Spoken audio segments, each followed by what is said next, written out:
आज का जो हमारा टॉपिक है वो है location and physical features of India.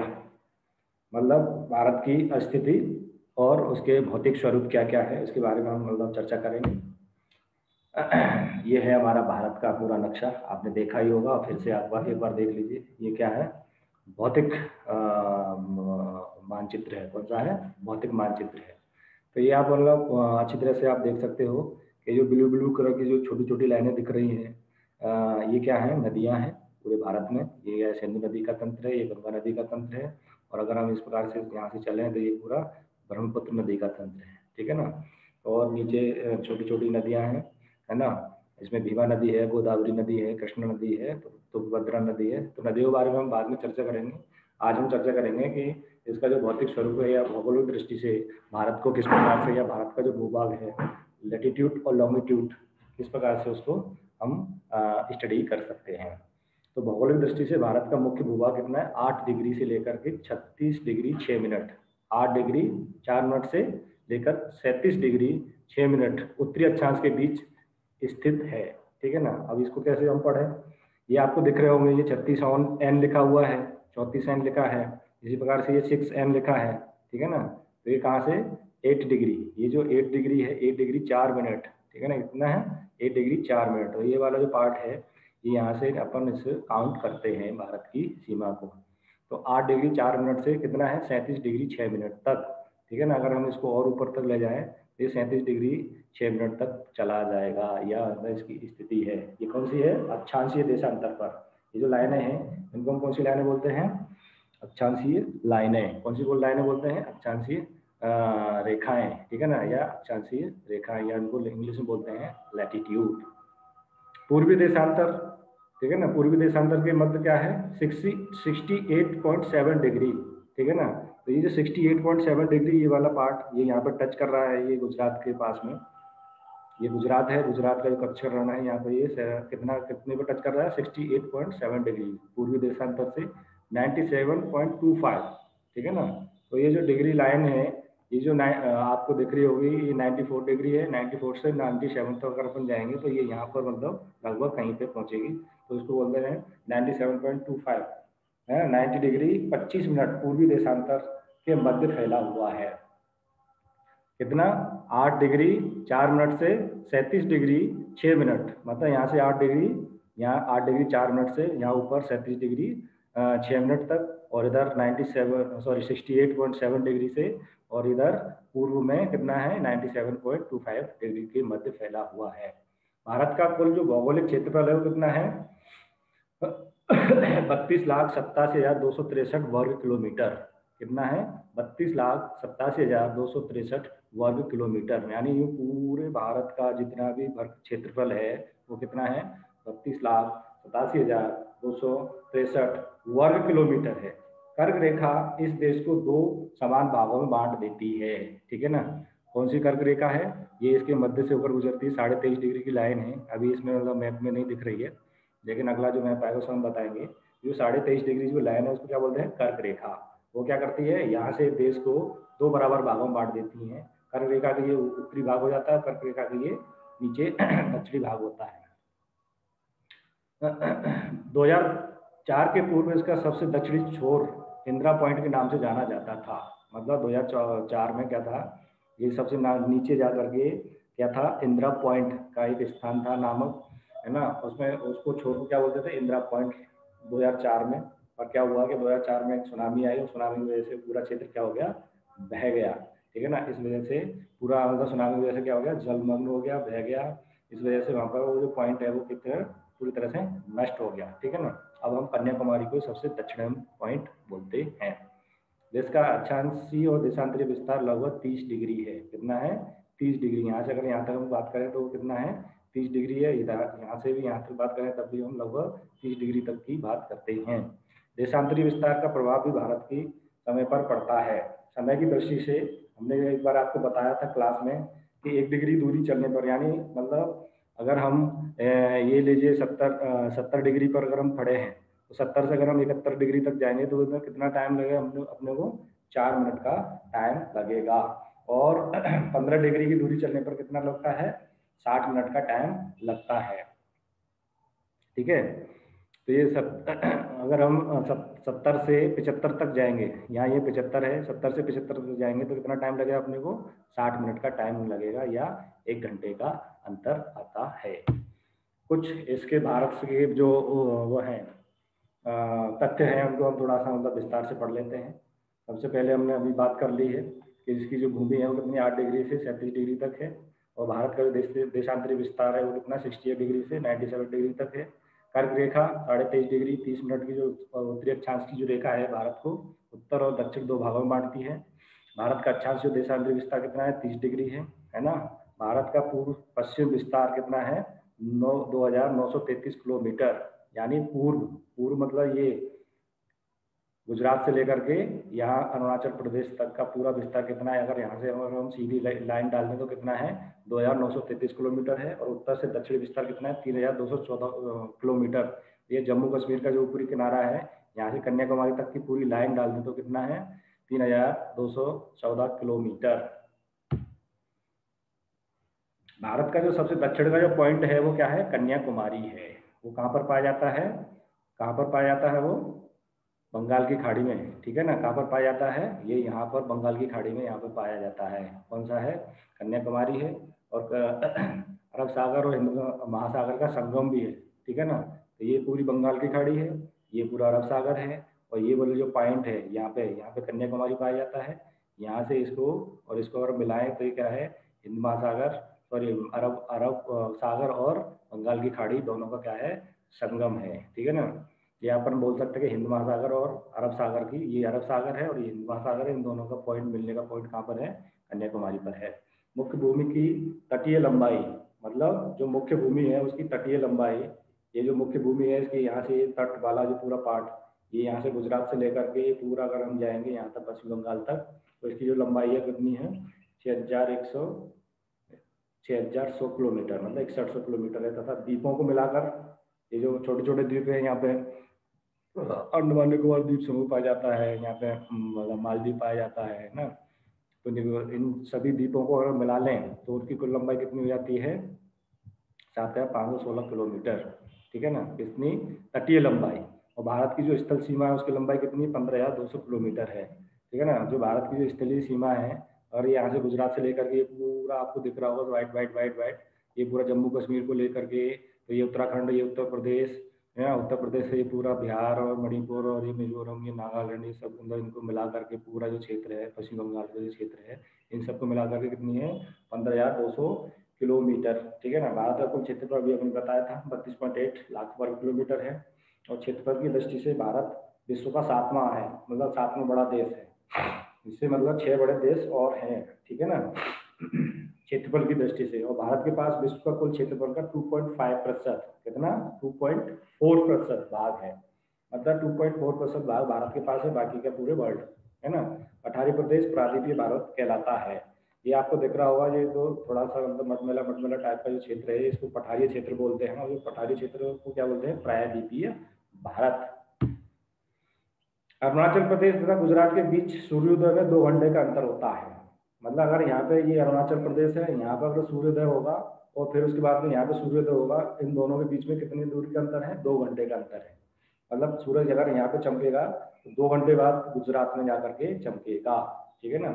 Suez नहर के बनने के बाद भारत और यूरोप के बीच लगभग 700 किलोमीटर की दूरी कम हो गई है। सुएज नहर के बारे में आपको बाद में बताएंगे। भारत की सीमा 7 पड़ोसी देशों यानी पाकिस्तान, ये अपना पाकिस्तान हो गया, है ना, अफगानिस्तान, यहाँ पे ये अफगानिस्तान हो गया, नेपाल, ये पूरा क्षेत्र जो है पूरा नेपाल का है। नेपाल के बाद में है चीन, ये पूरा जो चीन है ये पूरा चीन का क्षेत्र है। फिर भूटान, भूटान यहाँ पे छोटा सा क्षेत्र है। भूटान के बाद में म्यांमार है, ये वाला जो बर्मा लिखा हुआ है म्यांमार है।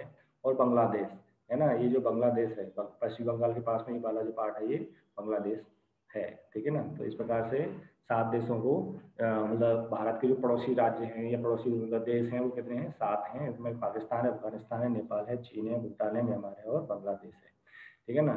ये नीचे श्रीलंका दिया हुआ है, लेकिन ये भारत की भूमि से टच नहीं करता है, ठीक है। लक्षद्वीप अरब सागर में तथा अंडमान निकोबार द्वीप समूह बंगाल की खाड़ी में स्थित है, ठीक है ना। यहाँ पे ये लक्षद्वीप पाया जाता है और ये वाला जो क्षेत्र है वो कौन सा है? अंडमान निकोबार द्वीप समूह का है। श्रीलंका मन्नार की खाड़ी और पाक जल संधि से भारत से अलग होता है, ठीक है ना। ये जो भारत और क्या बोलते हैं श्रीलंका के बीच में क्या पाया जाता है, पाक। ये पाक पाकिस्तान वाला पाक नहीं, PALK है, ठीक है ना, उसको पाक बोलते हैं, PALK। तो ये जल संधि है, पाक जल डबरू मध्य पाया जाता है, जल संधि पाई जाती है। उस दोनों मतलब दोनों देशों को अलग करता है, कौन कौन को, भारत को और श्रीलंका को, ठीक है। भारत और पाकिस्तान के बीच रेड क्लिफ और भारत और चीन के बीच मैकमोहन रेखा स्थित है। तो ये वाली जो लाइन है आपको जो दिख रही है, इधर ये पाकिस्तान है, उधर ये भारत है। तो ये वाली जो लाइन है इसको कौन सी लाइन बोलते हैं हम, रेड क्लिफ लाइन। और ये जो चीन है, ये वाला जो पार्ट है पूरा चीन है, तो ये चीन से इस प्रकार की जो लाइन खींची हुई है इसको हम कौन सी बोलते हैं, मैकमोहन लाइन। भारत का पूर्वी पश्चिमी सर्वाधिक विस्तार 22 डिग्री उत्तरी अक्षांश पर मिलता है, ठीक है ना। भारत का पूर्वी पश्चिमी विस्तार कहाँ पर मिलता है, ये 20 डिग्री है, यहाँ पे 22 डिग्री हो, ये पूरा पश्चिम से पूरब का मतलब सर्वाधिक विस्तार है। यहाँ पे सबसे कम है, यहाँ पे भी कम है, यहाँ पे भी कम पाया जाता है, लेकिन ये वाला जो क्षेत्र है ये, इसको अगर पश्चिम से पूरब के विस्तार को देखें तो कितना है, 22 डिग्री उत्तरी अक्षांश पर सबसे अधिक पाया जाता है। देश के दक्षिणी भाग की आकृति लगभग त्रिभुज के आकार है। ये ना, ये वाली जो आकृति कैसी है, त्रिभुज के आकार की है। अगर हम यहाँ से इस प्रकार से इसको काट के मतलब लगा दें तो ये कैसा रहेगा, त्रिभुज के आकार का बन जाएगा, ठीक है ना। भारत के अक्षांश देशांतरी विस्तार का प्रभाव समय, तापमान और मौसम आदि पर पड़ता है। काय का, अक्षांश का और देशांतर, मतलब ये अक्षांशीय विस्तार है और ये देशांतरी विस्तार है। इसका प्रभाव समय पर पड़ता है, तापमान पर पड़ता है और मौसम पर पड़ता है। केरल और तमिलनाडु जैसे राज्यों में विषुवत रेखा के निकट होने के चलते हमेशा तापमान अधिक रहता है।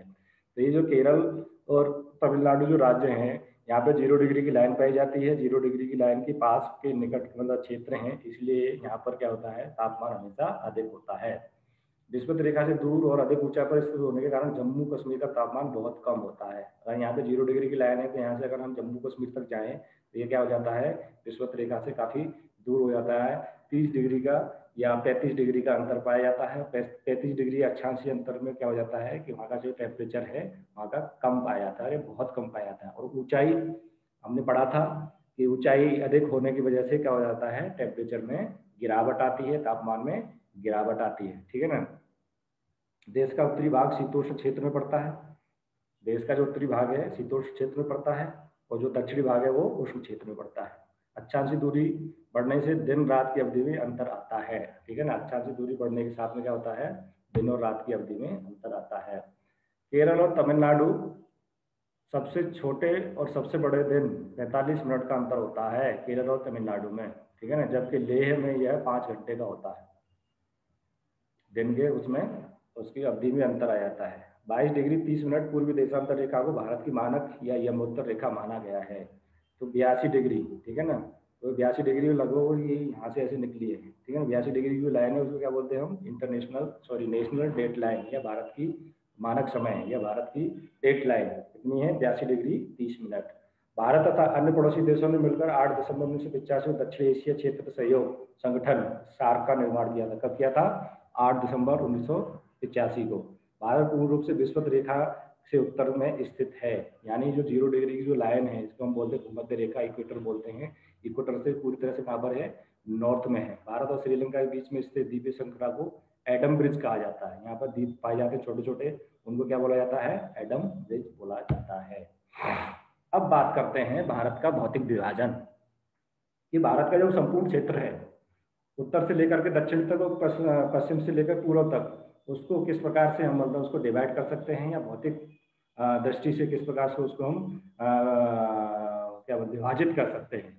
भारत में लगभग सभी प्रकार की भौगोलिक उच्च अवस्था पाए जाते हैं। यहाँ पर पर्वत भी है, यहाँ पर पठार भी है, यहाँ पर मैदान भी है ना। यहाँ रेगिस्तान भी पाया जाता है, यहाँ वेजिटेशन भी पाया जाता है, बड़े मतलब ऊंचे जंगल भी पाए जाते हैं। यहाँ डेसिडुअस फॉरेस्ट भी पाया जाता है और यहाँ पर कनीफरस फॉरेस्ट भी पाया जाता है और यहाँ पर क्या है, एवरग्रीन फॉरेस्ट भी पाया जाता है, ठीक है ना। तो विश्व की जितनी भी स्वरूप हैं, मतलब पृथ्वी पर जितने भी स्वरूप पाए जाते हैं उनमें से सब मतलब मोस्टली स्वरूप भारत में पाए जाते हैं, ठीक है ना। तो इसके बात करते हैं कि भौगोलिक रूप से भारत को 5 इकाइयों में बांटा जा सकता है।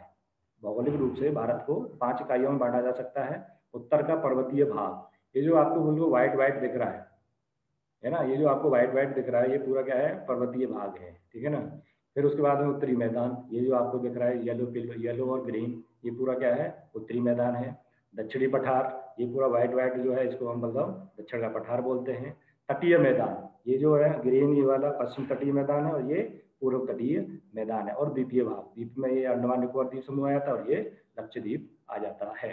इस प्रकार सभी भौगोलिक इकाइयों निर्माण प्रक्रिया और संरचना अलग अलग प्रकार की है। मैदान अलग प्रकार से बने हैं, पर्वत अलग प्रकार से बने हैं, पठार अलग प्रकार से बना है, और ये पश्चिमी घाट और पूर्वी घाट है, इनकी जो आकृति है वो अलग प्रकार से बनी है। और ये द्वीप हैं, ये भी अलग प्रकार से निर्मित हुए हैं, अलग अलग कालों में और अलग अलग स्थानों पर।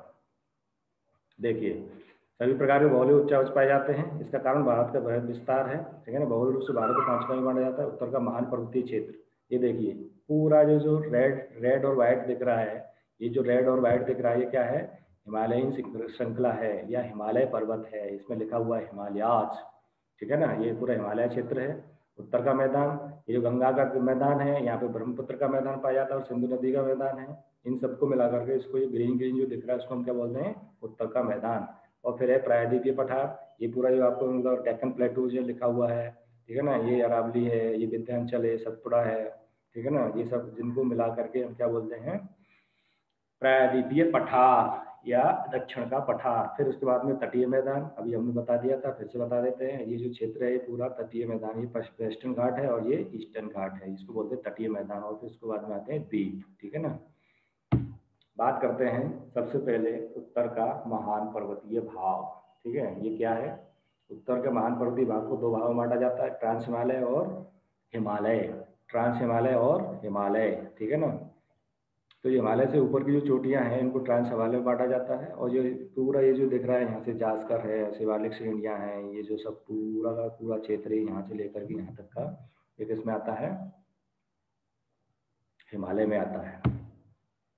ट्रांस हिमालय पर्वतीय भाग हिमालय के उत्तर में स्थित है, ठीक है ना। कहाँ पर स्थित है, ये हिमालय से ऊपर, ये वाला जो पार्ट है जिसमें ये पामीर की नोट आ गई, ये ना कुल्लू श्रेणी आ गई, ठीक है ना, काराकोरम श्रेणी आ गई, ये सब किसमें आते हैं, ट्रांस हिमालय में आते हैं।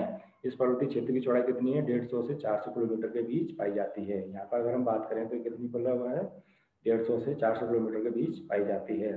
जिसकी दूसरी सबसे ऊंची चोटी केटू, केटू मतलब गॉडविन ऑस्टिन, इसको केटू भी बोलते हैं और गॉडविन ऑस्टिन भी बोलते हैं, है ना। कुछ अन्य सबसे ऊंची पर्वत चोटियां यहाँ पर पाई जाती हैं, इसी क्षेत्र में पाई जाती हैं, ठीक है ना। और ये जो आपको दिखाया है 8850, ये माउंट एवरेस्ट है। कितना क्या है ये, माउंट एवरेस्ट है। ये विश्व की सबसे ऊंची चोटी है जो कि नेपाल में पाई जाती है। काराकोरम में वाइटोरो और सियाचिन जैसे बृहद ग्लेशियर पाए जाते हैं। ये जो काराकोरम दिख रहा है यहाँ पर, ये जो है मेरा कर्जा चल रहा है काराकोरम, यहाँ पर क्या है, सियाचिन और बाल्टोरो जैसे बृहद ग्लेशियर्स पाए जाते हैं। ग्लेशियर्स क्या होते हैं, ग्लेशियर्स होते हैं हिम नदी, यानी मतलब बर्फ के क्षेत्र। मतलब क्या होता है कि वो बर्फ एकदम से जम जाती है और जमने के बाद में, और जो मौसम ठंडा होता है तो बहुत ज़्यादा ऊपर बर्फ की लेयर जम जाती हैं और धीरे धीरे पूरे साल वो पानी क्या है, पिघलता रहता है, ठीक है ना। उसी उसको क्या बोलते हैं, ग्लेशियर्स बोलते हैं, ठीक है। सिंधु नदी से लेकर दिहांग या सिंधु नदी तक के पर्वतीय भाग को हिमालय श्रृंखला कहा जाता है। यहाँ से सिंधु नदी है, ये पूरा क्षेत्र, ये वाला जो है, ये आपको दिख रहा होगा पूरी रेड रेड लाइन, ये वाली, इसको क्या बोलते हैं हम, हिमालय क्षेत्र। हिमालय का अर्थ होता है हिम का घर, मतलब यहाँ पर हिम मतलब बर्फ की चादरें हैं या बर्फ की परतें हैं। हिम का घर, हिमालय पर्वत श्रृंखला का निर्माण तृतीयक, है ना, काल, तृतीयक काल या टर्सरी युग में अवसादों के मुड़ने से या बलित पर्वतों के रूप में हुआ है। हमने एक बार बताया था कि पृथ्वी पर बहुत मतलब 7 बड़ी प्लेटें पाई जाती हैं, तो उनमें क्या हुआ, एक दूसरी प्लेटें क्या हो रही हैं, मूव कर रही हैं। तो कुछ क्या है एक दूसरे से अलग जा रही हैं, कुछ एक दूसरे के सामने से मतलब बचाव हो रहा है, और कुछ क्या है एक दूसरे के सहारे सरक रही हैं, ठीक है ना। तो ये जो पर्वत, जो हिमालय पर्वत है, उसका निर्माण कैसे हुआ है कि एक प्लेट और दूसरी प्लेट में आपस में क्या हुआ है, टकराव हुआ है। टकराव की वजह से वहाँ पर क्या हो गया, फोल्ड पड़ गए हैं। क्या पड़ गए हैं, फोल्ड पड़ गए हैं, मतलब बलय पड़ गए हैं, बलय पड़ गए हैं, इसलिए इसको सबसे नवीन बलित पर्वत भी बोला जाता है। हिमालय को विश्व का सबसे नवीन बलित पर्वत भी बोला जाता है। अभी हमने देखो इसमें लिखा है कि प्लेट विवर्तन सिद्धांत के अनुसार हिमालय का निर्माण भारतीय प्लेट और यूरोपीय प्लेट, है ना, के आपस में टकराने और संभवतः भारतीय प्लेट के यूरोपीय प्लेट के नीचे धंसने, मतलब एक दूसरे के नीचे धंस गई है, के कारण अवसादों के मुड़ने से हुआ है, ठीक है ना। चट्टानों के मुड़ने से, मतलब एक प्लेट नीचे घुस गई, एक ऊपर घुस गई, तो जो नीचे वाली नीचे धस गई, ऊपर वाली ऊपर उठती चली जा रही है, जिसकी वजह से क्या हो गया है, उसमें बलय पड़ गए हैं, फोल्ड हो गया है, और फोल्ड होने से क्या है कि वो धीमे धीमे मतलब उसकी ऊंचाई बढ़ती चली गई है। इसलिए हिमालय को नवीन वलित पर्वत श्रृंखला भी कहा जाता है।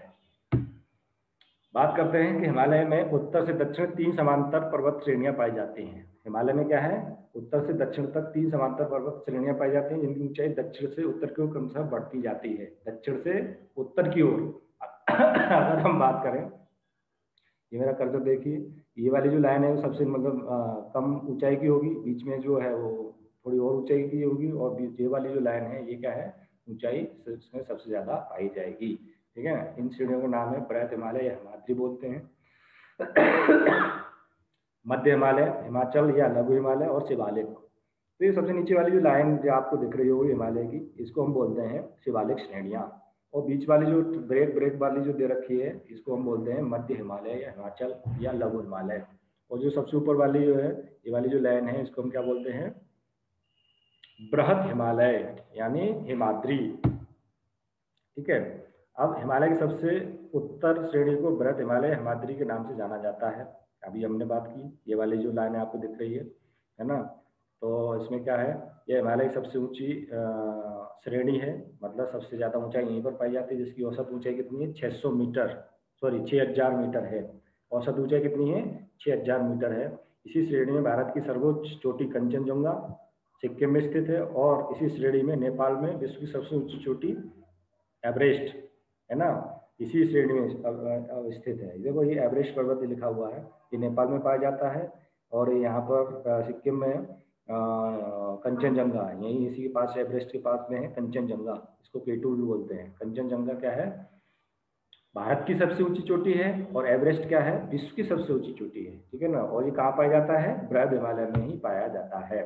बृहद हिमालय की श्रेणी के दक्षिण में स्थित हिमालय पर्वत श्रेणी को मध्य हिमालय, ये जो बृहद हिमालय इसके जस्ट नीचे, उसको क्या बोलते हैं हम, मध्य हिमालय बोलते हैं, या लघु हिमालय भी कहा जाता है।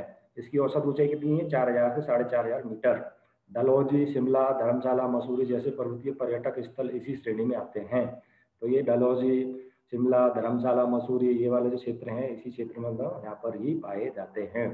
इनकी ढालों पर वन व घास के मैदान पाए जाते हैं। इनकी औसत चौड़ाई कितनी है, 80 किलोमीटर, मतलब 80 किलोमीटर के लगभग चौड़ाई के यहाँ पर क्या पाए जाते हैं, मैदान पाए जाते हैं। वो कहाँ पर पाए जाते हैं, पर्वतों के ढालों पर। कहाँ पर पाए जाते हैं, पर्वतों के ढालों पर। लघु हिमालय के दक्षिण में हिमालय की सबसे दक्षिणी श्रेणी को शिवालिक कहा जाता है। ठीक है ना, ये वाली जो श्रेणी है यहाँ पे लिखा हुआ है, अब ये शिवालिक श्रेणी, ठीक है ना, शिवालिक श्रेणी, यह हिमालय की सबसे निचली पर्वत श्रेणी है, जिसकी ऊंचाई कितनी है, 1200 से 1500 मीटर के बीच है। ठीक है, कितनी है, 1200 से 1500 मीटर के बीच है। जो सबसे ऊंची जो हिमाद्री है, उसकी ऊंचाई कितनी है, औसत ऊंचाई 6000 है। और जो मध्यम आकार की है, ये मध्यम ऊंचाई की है, उसकी ऊंचाई कितनी है, 4500 से 6000 के मध्य पाई जाती है। और ये जो शिवालिक श्रेणी है, इसकी ऊंचाई, औसत ऊंचाई कितनी है, 1200 से 1500 मीटर के बीच है। इस श्रेणी का निर्माण अवसादी चट्टानों, असंगठित पत्थरों व सिल्ट से हुआ है। किससे हुआ है, अवसाद जमा होने से, असंगठित पत्थरों से हुआ है, और सिल्ट से हुआ है ना। यह पश्चिम से पूर्व की ओर लगातार विस्तृत न होकर पूर्व में अन्य श्रेणियों में मिल जाता है, और इसकी चौड़ाई 10 से 15 किलोमीटर है। यहाँ पर क्या है, पूर्व में, यहाँ पर इसकी चौड़ाई कम है, और पश्चिम में इसकी चौड़ाई ज्यादा है। ठीक है ना, इस श्रेणी में पाई जाने वाली कुछ संकरी घाटियों को दून कहा जाता है। ठीक है ना, कौन सी घाटियां हैं, दून में जैसे देहरादून आता है, कोटदून आता है, इस प्रकार से ये दून घाटियां, देहरादून इसी श्रेणी की घाटी में स्थित है। ठीक है ना, यहाँ पर कहीं मतलब ये देहरादून स्थित है। दून घाटियां इसी श्रेणी में पाई जाती है। कौन सी श्रेणी में, शिवालिक श्रेणी में। म्यांमार की सीमा के सहारे विस्तृत हिमालय के पूर्व विस्तार को पूर्वांचल की पहाड़ियां कहा जाता है। ये जो पहाड़ियां हैं यहाँ पे आपको दिख रही होंगी, ये कहाँ पर हैं, म्यांमार की सीमा से सटी हुई हैं। ये वाली, इस वाले क्षेत्र को हम क्या बोलते हैं, पूर्वीय या पूर्वांचल की पहाड़ियां कहा जाता है। पूर्वांचल में पटकई बुम, गारो खासी, जैंतिया, लुसाई हिल्स, नागा हिल्स और मिजो हिल्स जैसी पहाड़ियां पाई जाती हैं। देखो, नागा श्रेणी, पटकई बुम और ये सब छोटी छोटी, गारो खासी, जैंतिया, ये सब कहाँ है, ये क्या कहाँ पर है, म्यांमार यानी बर्मा की मतलब सीमा से जुड़ी हुई हैं, लगी हुई हैं, और ये छोटी छोटी श्रेणियां हैं, इसलिए इनको क्या बोलते हैं, पूर्वांचल की पहाड़ियां। ठीक है, बात करते हैं उत्तरी मैदान की। उत्तरी मैदान, अभी हम बात कर रहे थे उत्तर का जो पर्वतीय क्षेत्र है उसकी बात कर रहे थे, अब हम बात करेंगे उत्तरी मैदान। तो उत्तर के महान पर्वतीय भाग के दक्षिण में, ठीक है ना, ये वाला जो ग्रीन ग्रीन जो दिख रहा है ये क्या है, उत्तर का मैदान हो गया। इसके जस्ट दक्षिण में, ठीक है ना, इसके जस्ट साउथ में उत्तरी मैदान या उत्तरी भारतीय मैदान पाया जाता है। हिमालय के निर्माण के समय शिवालय के दक्षिण में एक खाई का निर्माण हो गया था, जिसमें से गंगा और ब्रह्मपुत्र नदियों द्वारा लाए गए अवसादों के निक्षेप से भारत के उत्तरी मैदान का निर्माण हुआ है। क्या हुआ, जब हिमालय का निर्माण हुआ था तो यहाँ पर क्या हो गया था, खाई का निर्माण हो गया था। फिर धीमे धीमे यहाँ से मतलब हिमालय क्षेत्र से नदियाँ निकली, नदियाँ निकलने के साथ साथ में क्या हुआ कि अपने साथ में ये बहुत सारा मटेरियल साथ में बहाकर लाई थी, या मतलब निक्षेप लेकर के आई थी, जिससे क्या हुआ कि यहाँ पर अवसाद जम गए, और अवसाद जमने से इस मतलब क्या बोलते हैं मैदान का निर्माण हुआ है। किसके द्वारा, गंगा और ब्रह्मपुत्र नदियों द्वारा लाए गए निक्षेपण से भारत के उत्तरी मैदान का निर्माण हुआ है। यह मैदान पश्चिम में सतलज नदी से लेकर पूर्व में ब्रह्मपुत्र नदी तक 2500 किलोमीटर की लंबाई में फैला हुआ है। सतलज नदी यहाँ मतलब पंजाब में पाई जाती है। यहाँ से अगर इसको हम बात करें तो ये गंगा का मैदान हो गया, और ये वाला जो पार्ट है वो कौन सा है, ब्रह्मपुत्र का मैदान हो गया। यहाँ से फिर ये ब्रह्मपुत्र नदी इसमें मिल जाती है पश्चिम बंगाल में, तो ये वाला भी ब्रह्मपुत्र और गंगा का मैदान कहा जाता है। ये गंगा का मैदान है, यहाँ सतलुज नदी का मैदान है, और ये ब्रह्मपुत्र का पूरा मैदान है। तो ये ब्रह्मपुत्र और गंगा का मैदान है। तो ये इसकी लंबाई सतलुज नदी से लेकर के यहाँ तक कितनी है, 2500 किलोमीटर की लंबाई में फैला हुआ है। इसका निर्माण नदी द्वारा लाए जलोढ़ से हुआ है। जलोढ़ का मतलब क्या होता है कि जब नदी बहती है तो उसमें बहुत सारे कंकड़ पत्थर साथ में बहते हैं। जब नदी की गति तेज होती है तो बड़े बड़े पत्थरों को बहाकर ले जाती है साथ में। जब धीरे धीरे नदी की गति कम हो जाती है या नदी के पानी की गति कम हो जाती है तो पत्थरों को वहीं छोड़ देती है। उससे उसका मतलब उसको बोलते हैं जलोढ़क। तो जलोढ़क के लाने से यहाँ पर क्या हुआ है, इस मैदान का निर्माण हुआ है, इसलिए भारत का सर्वाधिक उपजाऊ क्षेत्र है। इस मैदान की पुरानी जलोढ़ को बांगर, यानी जो प्राचीन काल में जो जलोढ़ छोड़ दिया गया था या जलोढ़क छोड़ दिए गए थे या पत्थरों को इकट्ठे कर दिए गए थे, उसको हम क्या बोलते हैं, वांगर। और नवीन जो जलोढ़ है, जो अभी मतलब जब पानी ज्यादा आ जाता है, बरसात होती है, बरसात की वजह से क्या होता है, बाढ़ आती है, बाढ़ के साथ में क्या होता है, बहुत सारे डिपोजिशंस या बहुत सारे पार्टिकल्स को लेकर साथ में बहती है, तो उसका जो मतलब लेयर बिछती है या उसको नवीन जलोढ़ की जो लेयर बिछती है उसको हम क्या कहते हैं, खादर बोलते हैं। पश्चिम से पूर्व की ओर इस मैदान की चौड़ाई कम होती जाती है। मतलब ये वाला क्षेत्र पश्चिम में आता है और ये वाला क्षेत्र पूर्व में आता है। तो पश्चिम में इस चौड़ाई मतलब इस क्षेत्र की जो इस मतलब मैदान की चौड़ाई ज़्यादा है और पूर्व में इसकी कम है। भारत के उत्तरी मैदान को वृहद रूप से निम्न दो उपभागों में बांटा जाता है।